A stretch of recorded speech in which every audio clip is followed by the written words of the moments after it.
Hi friends, welcome to Annams recipes. இன்னைக்கு எங்கள் மாடி தோட்டத்தில் இருக்க சிலோன் பசலிக்கீரையை வச்சு கீரை பக்கோடா எப்படி செய்யலான்னு பார்ப்போம். நீங்கள் என்னுடைய பொருட்களை வாங்கணுன்னா கீழே வர்ற வாட்ஸ்அப் நம்பரில் ஒரு ஹாய் போட்டிங்கன்னா எல்லா டீட்டெயில்ஸும் வரும். அதை பார்த்து உங்களுக்கு என்னென்ன பொருள் வேணுமோ அதை நீங்கள் ஆர்டர் பண்ணி வாங்கிக்கலாம்.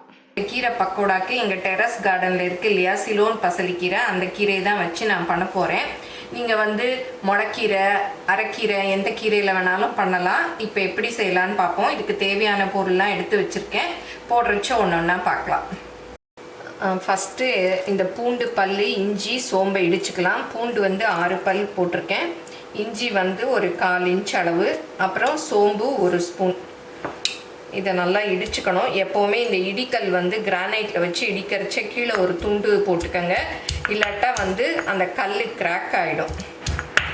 இப்போ இதை நல்லா இடிச்சுக்கிட்டாச்சு. ரொம்ப மாவாக இடிக்க வேண்டாம், கொஞ்சம் குறகுறப்பாக இடிச்சுக்கலாம். நீங்கள் மிக்சியில் வேணாலும் இடிச்சுக்கலாம். பக்கோடாக்கு 1 கப்பு கடலை மாவு எடுத்திருக்கேன், அப்புறம் 1/2 கப்பு அரிசி மாவு, அப்புறம் இதுக்கு தேவையான உப்பு, அப்புறம் தனி மிளகாப்பொடி ஒரு 3/4 டீஸ்பூன் அளவு எடுத்திருக்கேன். உங்கள் காரத்துக்கு எவ்வளோ வேணுமோ அது பார்த்து போட்டுக்கோங்க. அப்புறம் ஒரு மீடியம் சைஸ் வெங்காயம் இந்த மாதிரி ஸ்லைஸ் பண்ணி வச்சுருக்கேன். நீங்கள் வெறும் கீரை கூட போட்டு செய்யலாம். அப்புறம் பச்சை மிளகா 1 பொடியாக கட் பண்ணி வச்சுருக்கேன், அதையும் போட்டுக்கிறேன். அப்புறம் இடித்து வச்சுருக்கோம் இல்லையா, இந்த இஞ்சி, பூண்டு, சோம்பு, அதையும் போட்டுக்கலாம். அப்புறம் கொஞ்சமாக ஜிபிசி பெருங்காயம் போட்டால் பக்கோடா நல்லா வாசமாக நல்லா டேஸ்ட்டாக இருக்கும். ஒரு 1/4 டீஸ்பூன் அளவு போட்டுக்கோங்க. அப்புறம் இது எல்லாத்தையும் நல்லா மிக்ஸ் பண்ணி விட்டுக்கணும். இப்போ நறுக்கின கீரையெல்லாம் போட்டுக்கலாம். கருவேப்பிலை வேணும்னாலும் நீங்கள் கருவேப்பிலை பொடியாக கட் பண்ணி போட்டுக்கலாம். இப்போ கீரையும் போட்டாச்சு, நல்லா மிக்ஸ் பண்ணிக்கணும். தண்ணியை கொஞ்சம் கொஞ்சமாக தெளித்து பிசைஞ்சுக்கோங்க. அடுப்பில் எண்ணெயை சூடு பண்ணிடுங்க.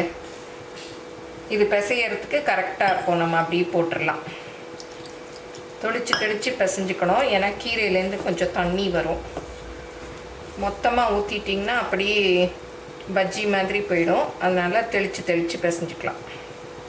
பாருங்கள், இந்த மாதிரி பிசைஞ்சுக்கணும். இந்த மாதிரி பிசைஞ்சுக்கிட்டால் தான் அப்படியே நமக்கு எண்ணெயில் உதுத்து விட சரியாக இருக்கும். இப்போ எண்ணெய் காஞ்சிருச்சான்னு பார்க்கலாம். நல்லா காஞ்சிருச்சு. இப்போ இதை கொஞ்சம் கொஞ்சமாக கிள்ளி போடலாம்.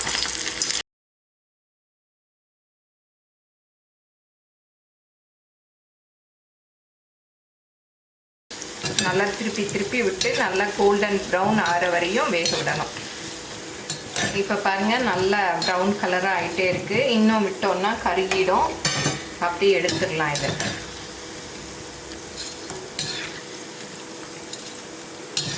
இந்த கரண்டியில் எடுத்தோம்னா எண்ணெய் எல்லாம் இதுக்குள்ளேயே வடிஞ்சிரும்.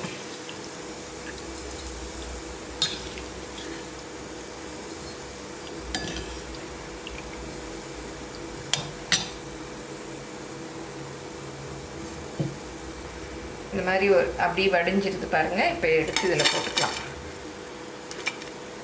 இப்போ கீரை பக்கோடா ரெடி ஆயிடுச்சு. ஆன்லைனில் என்னுடைய பொருட்களை வாங்கணுன்னா shop.annamsrecipes.com அப்படிங்கிற சைட்டுக்கு போனீங்கன்னா என்னுடைய ப்ராடக்ட் லிஸ்ட் எல்லாம் இருக்கும். அதில் எது வேணுமோ அதை செலக்ட் பண்ணி நீங்கள் வாங்கிக்கலாம். Credit card, debit card options எல்லாம் இருக்குது. நீங்கள் ஆர்டர் பண்ணி வாங்கிக்கலாம். இப்போ கீரை பக்கோடா சூப்பராக ரெடி ஆயிடுச்சு. இந்த கீரை எங்கள் மாடி தோட்டத்தில் நிறையா வளருது. என்ன பண்ணுறதுனே தெரியல. அடிக்கடி சமையல் பண்ணாலும் போர் அடிச்சுது. சரி, ஒரு சேஞ்சுக்கு இந்த மாதிரி பக்கோடா செஞ்சு பார்க்கலாம் அப்படின்னு செஞ்சு பார்த்தேன்.